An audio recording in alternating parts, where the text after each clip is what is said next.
नमस्कार मित्रों।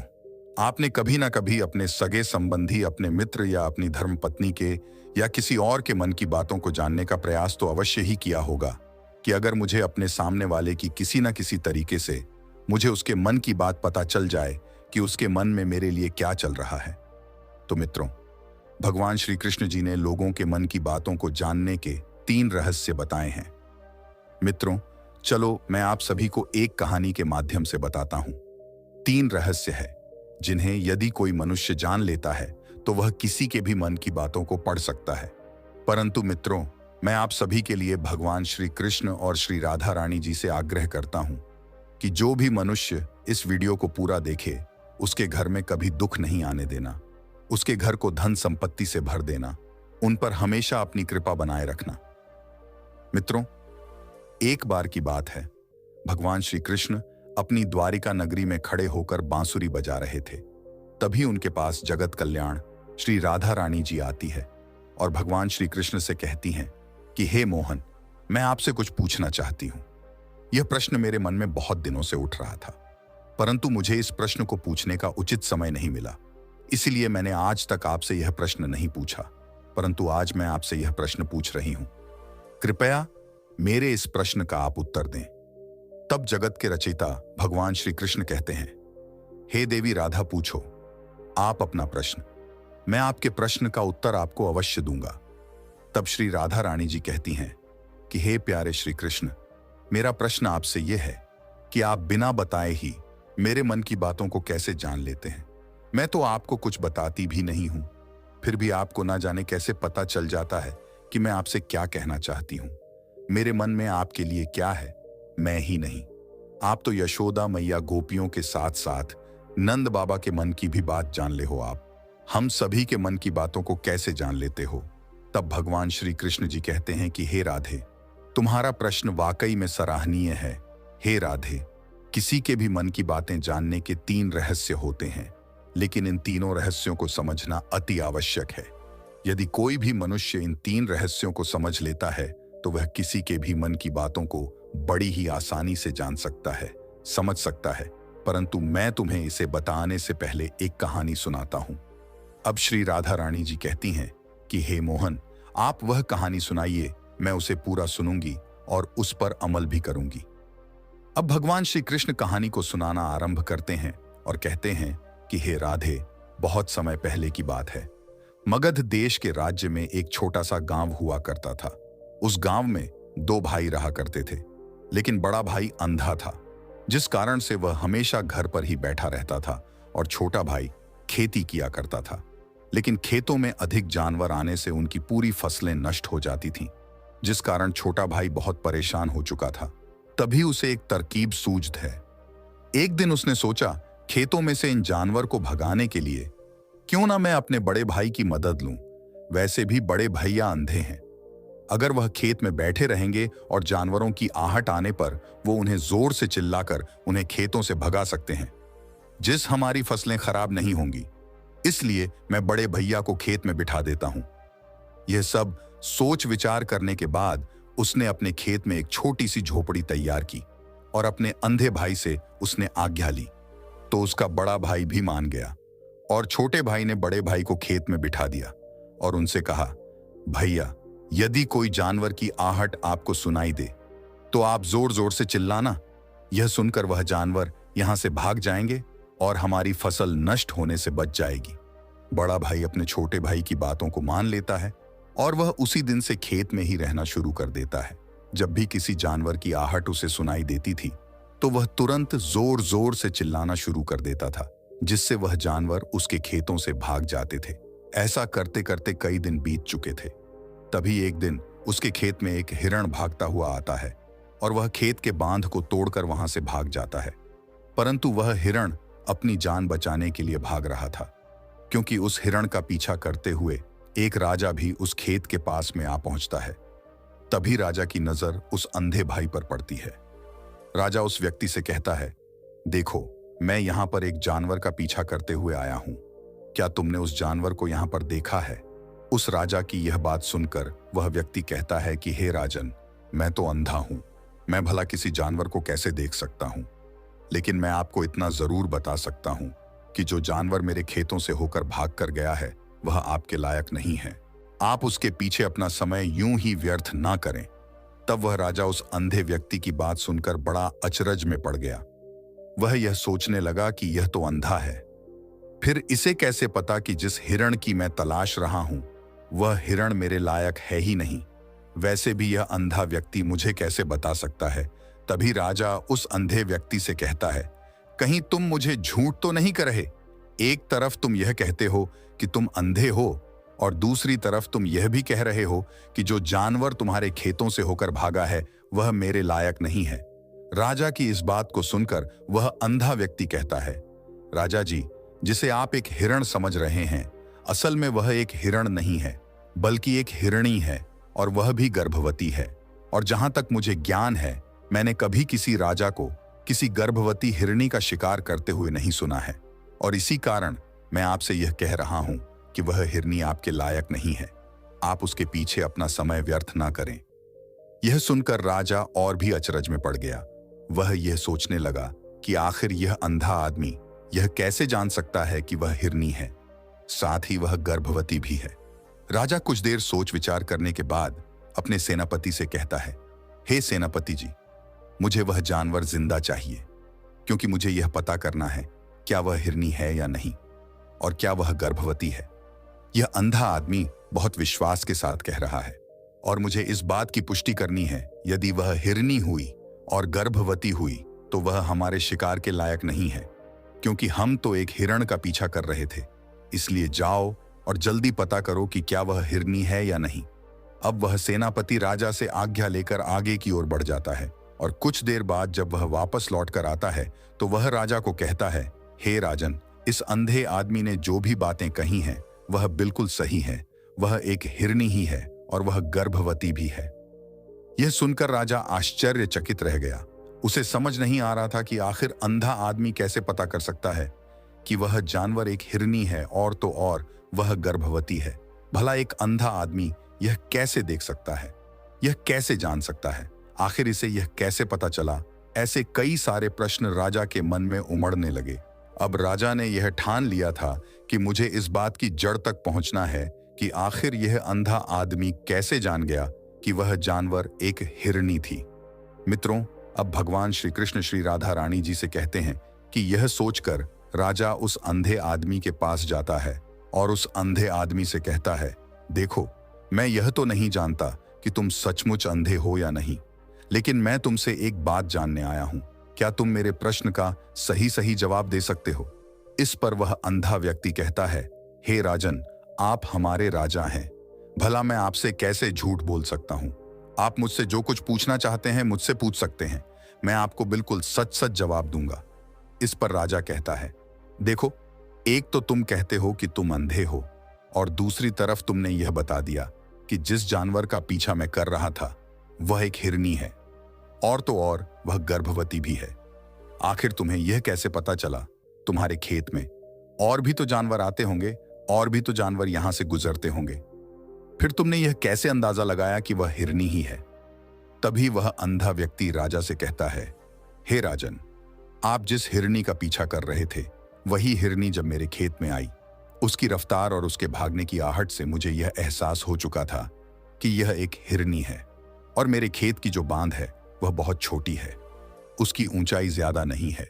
यदि कोई हिरण होता तो उस बांध को बड़ी आसानी से लांघ जाता, लेकिन वह हिरनी इस बांध को तोड़कर भागी है, और यदि वह इस बांध को छलांग लगाकर पार करने का प्रयास करती तो इससे उसके बच्चे को खतरा होता, और इसी बात से मैंने यह पता लगा लिया कि वह गर्भवती है। इस कारण से वह हिरनी बहुत ज्यादा ऊंची छलांग ना लगाकर मेरे खेत के बांध को तोड़ते हुए भाग गई। इस बात को सुनकर राजा के मन में एक और प्रश्न उठा। राजा ने कहा, किंतु तुम्हें कैसे पता चला कि वह एक हिरनी ही है? और भी तो कोई जानवर यहां पर आ सकते हैं। इस पर वह अंधा व्यक्ति कहता है, हे राजन, मैं पूरा दिन सुबह शाम यहीं पर बैठा रहता हूं और मेरी सुनने की शक्ति बहुत तेज है। मैं यह सब कुछ जान जाता हूं कि कौन सा जानवर मेरे खेत में आया है। उसी के आधार पर मैं जोर जोर से चिल्लाता हूं ताकि वह मेरे खेत से भाग जाए और मेरे खेत की फसलों को नष्ट ना कर पाए। अब राजा उस अंधे आदमी का यह जवाब सुनकर पूरी तरह से संतुष्ट हो चुका था। अब भगवान श्री कृष्ण श्री राधा रानी जी से कहते हैं कि हे राधे।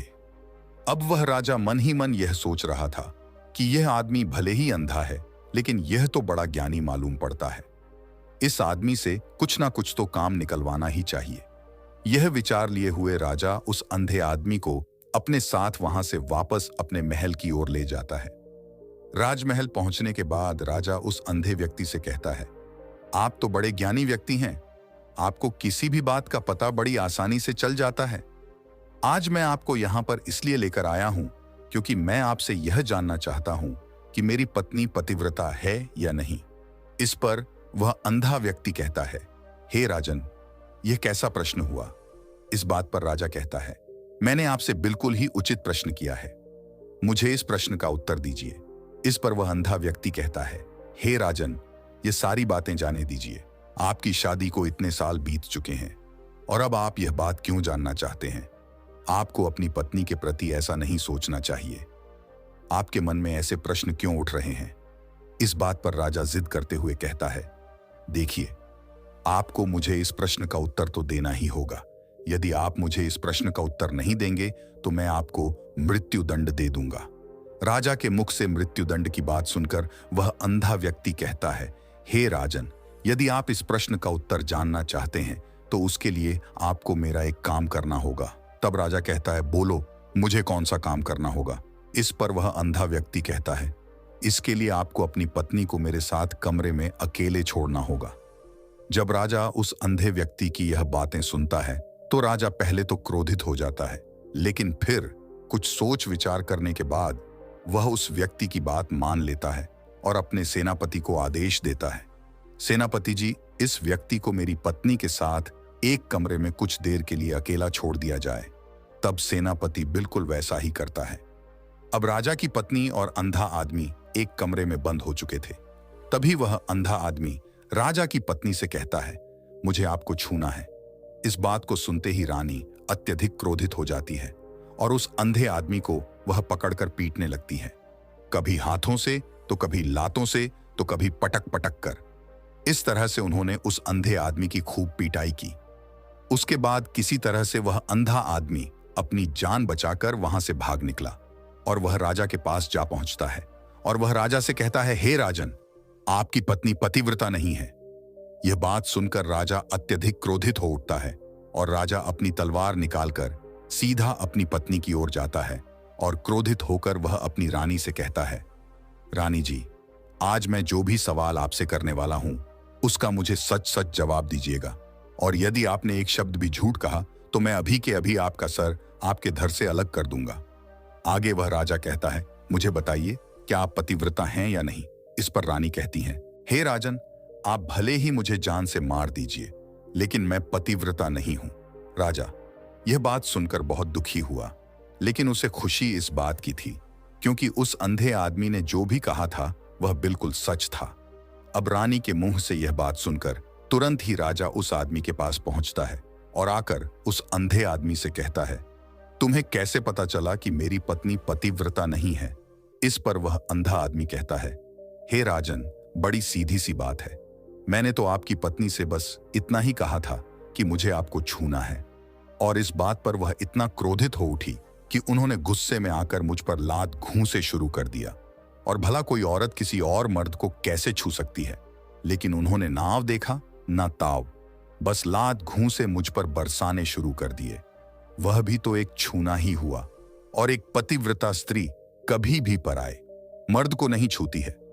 जब मैंने रानी जी को छूने के लिए कहा था तो वह उस वक्त मुझे मना कर सकती थी, लेकिन उन्होंने तो मुझे पीटना शुरू कर दिया और देखते ही देखते उन्होंने मेरे पूरे शरीर को लहूलुहान कर दिया।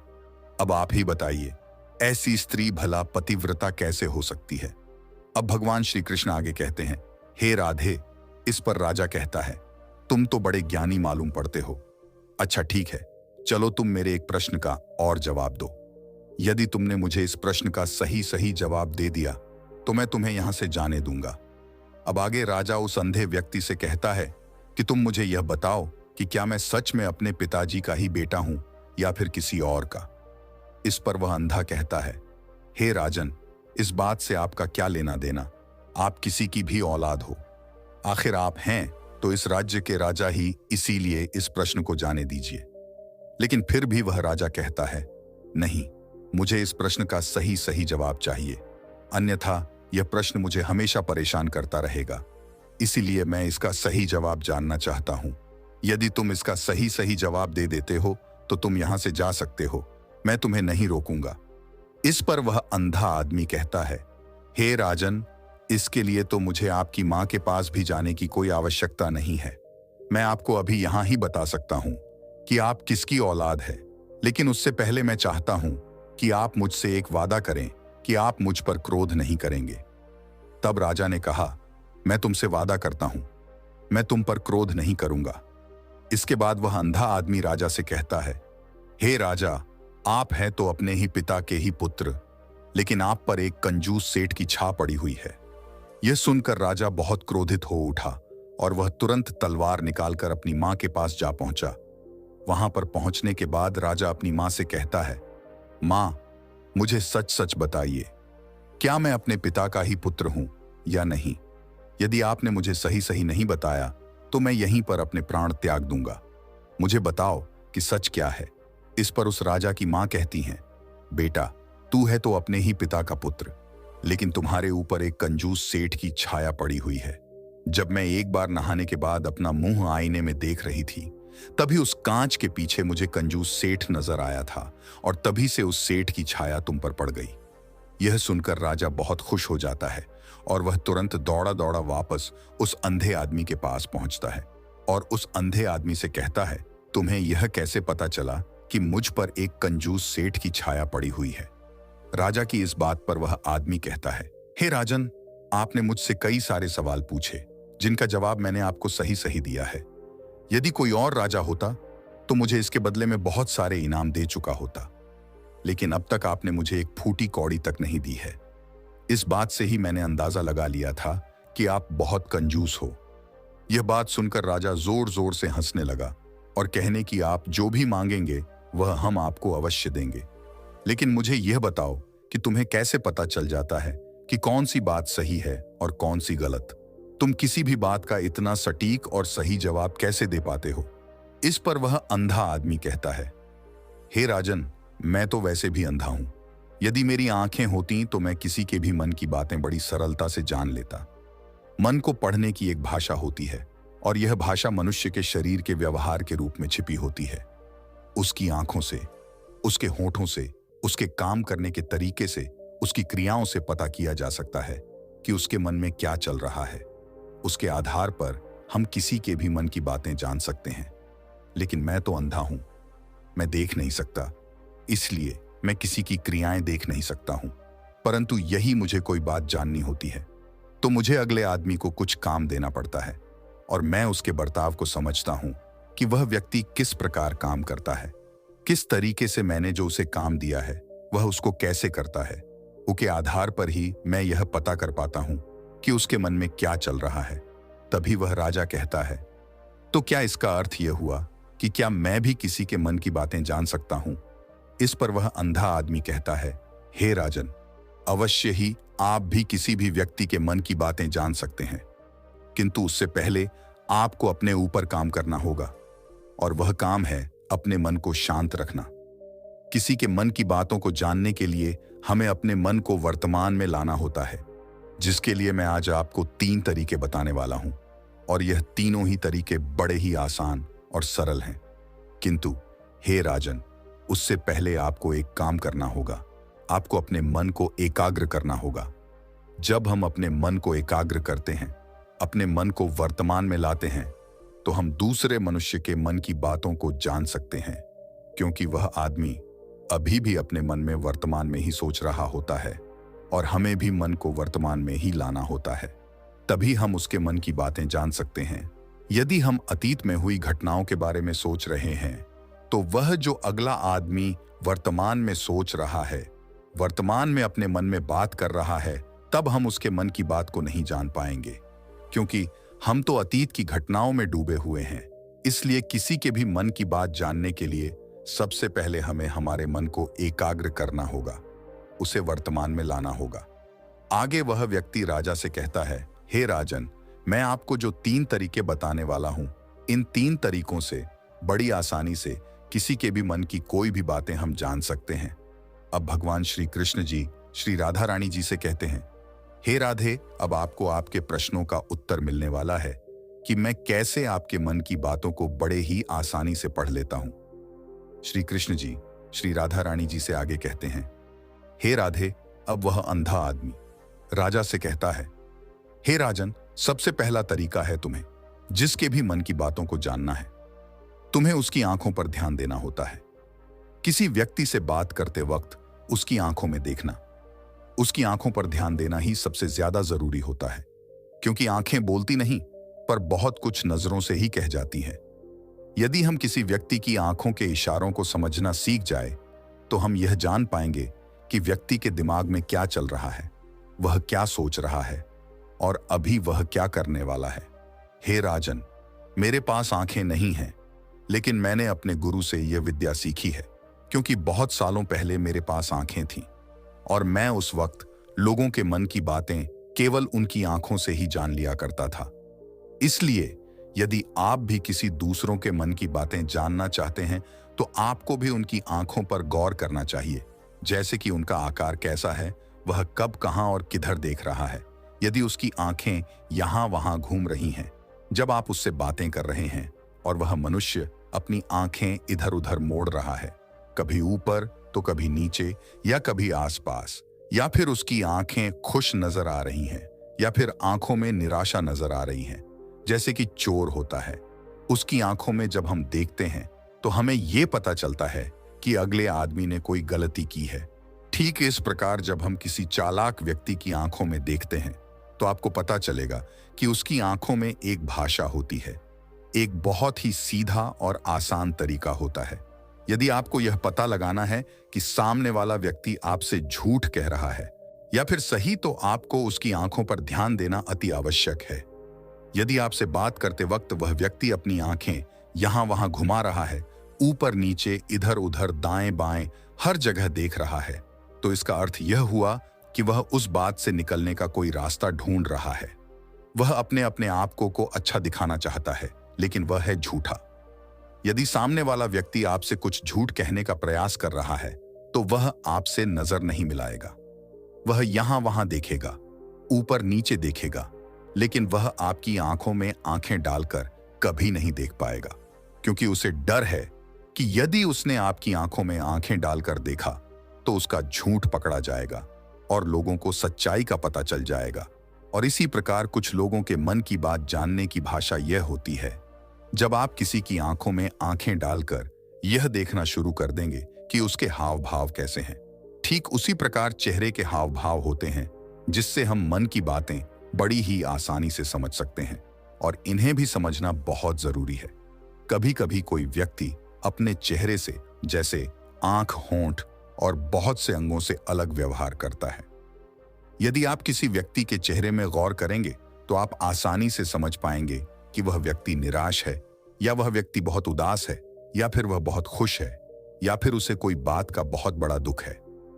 वह अपने अंदर क्या महसूस कर रहा है, ये सारी बातें हम उसके चेहरे के हाव भाव से पता कर सकते हैं। फिर चाहे इंसान जुबान से कुछ बोले या ना बोले, लेकिन आप उसके चेहरे से सब कुछ पता कर सकते हैं। अब भगवान श्री कृष्ण श्री राधा रानी से कहते हैं, हे राधे, अब वह व्यक्ति राजा से तीसरा तरीका बताते हुए कहता है, हे राजन, इसी प्रकार तीसरी भाषा भी है और वह है हाथों के इशारे और शरीर का व्यवहार। मन की बात समझने के लिए हमें हाथ के इशारे और शरीर के व्यवहार को समझना बहुत आवश्यक है। कोई व्यक्ति जब बात करता है तो आपने देखा होगा कि वह अपने हाथों को हिलाता रहता है, अपने हाथों से इशारा करता रहता है।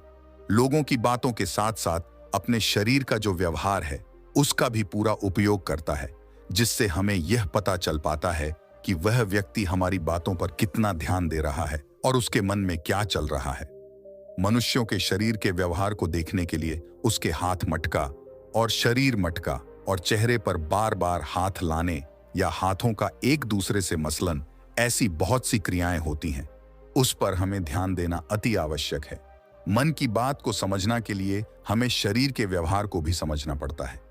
यदि हम इन 3 बातों को सही तरीके से ध्यान दें, इन 3 बातों को जो भी अच्छे से समझ लेता है, तो वह बहुत जल्दी किसी भी व्यक्ति के मन की बातें बड़ी सरलता और सहजता से जान सकता है।